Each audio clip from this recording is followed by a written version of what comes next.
मांस खाने वाले ब्राह्मण के साथ क्या होता है? क्या कभी आपने सोचा है कि जो ब्राह्मण मांसाहार करते हैं उनके साथ क्या होता है? क्या ऐसा करने पर उनके लिए भी किसी सजा का प्रावधान है अथवा भगवान उन्हें माफ कर देते हैं?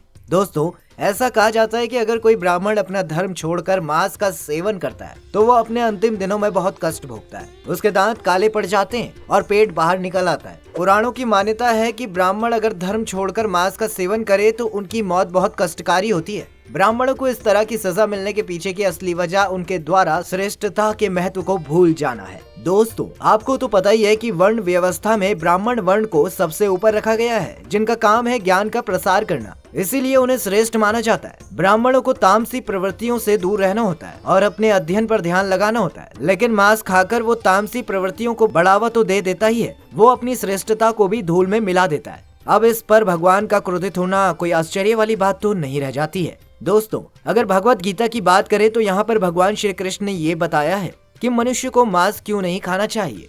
भगवान श्री कृष्ण के अनुसार मांस एक तामसिक भोजन है और तामसिक भोजन मनुष्य की मानसिक विकास के लिए अच्छा नहीं होता, क्योंकि इससे मनुष्य की बुद्धि क्षीण होने लगती है और मनुष्य का अपनी ही इंद्रियों पर कोई नियंत्रण ही नहीं रहता। इसके परिणाम स्वरूप ना चाहते हुए भी वो कई तरह के पापों का भागीदार बन जाता है। और इस तरह का मनुष्य जब मेरे पास पूजा करके आता है या फिर मुझे याद करता है तो मैं उसके पास नहीं जाता हूँ। इस तरह का भोजन करने वाले लोग अक्सर कुकर्मी, रोगी, दुखी और आलसी होते हैं। पुराणों में भी मांस खाने वाले ब्राह्मणों का वर्ण है। स्कंद पुराण के काशी खंड का जो 3रा अध्याय है उसमें इस पर विस्तार से बात की गई है।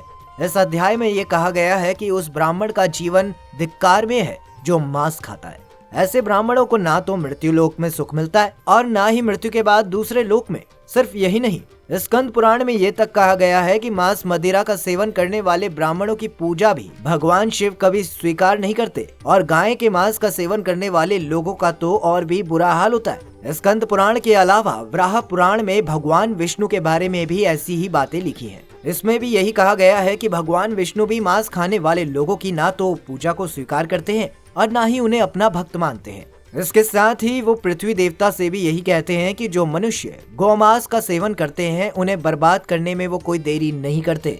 मांस का सेवन करने वाले लोग भगवान विष्णु के लिए किसी अपराधी से कम नहीं होते। कुछ लोगों का तो ये भी मानना है कि वेद मांस भक्षण को जायज बताता है, लेकिन ये सच नहीं है। सच तो ये है कि वेदों में स्पष्ट रूप से ये बताया गया है कि पशु हत्या अर्थात पशु बलि पाप की श्रेणी में आता है। वेदों का सार उपनिषद और उपनिषदों का सार भगवत गीता है, जिसके अनुसार वेदों में मांस खाने के संबंध में स्पष्ट मना किया गया है। वेदों में ये बताया गया है कि जो मनुष्य नर, अश्व अथवा अन्य किसी पशु का मांस का सेवन कर उसको अपने शरीर का भाग बनाता है, गौ की हत्या कर अन्य जनों को दूध आदि से वंचित करता है, उससे बड़ा पापी इस सृष्टि में कोई नहीं है। ऋग्वेद में भी ये बताया गया है कि गाय जगत की माता है और उनकी रक्षा में ही समाज की उन्नति है।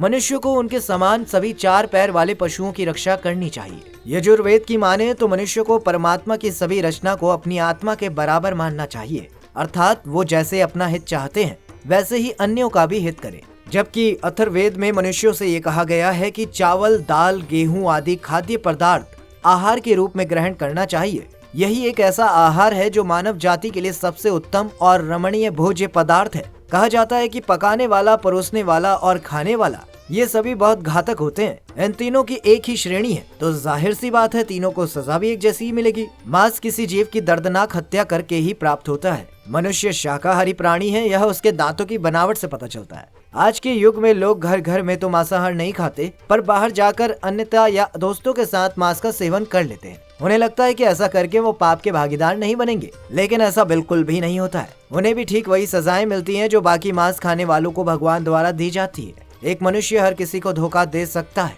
लेकिन भगवान से धोखा करना नामुमकिन होता है। इसीलिए कहा जाता है कि ना घर में और ना ही कहीं बाहर मांस का सेवन करना चाहिए। तो दोस्तों, आज की वीडियो में बस इतना ही। अगर आपको हमारी ये वीडियो पसंद आई हो तो कमेंट करके जरूर बताइएगा और इस वीडियो को अपने दोस्तों के साथ ज्यादा से ज्यादा शेयर भी करिएगा।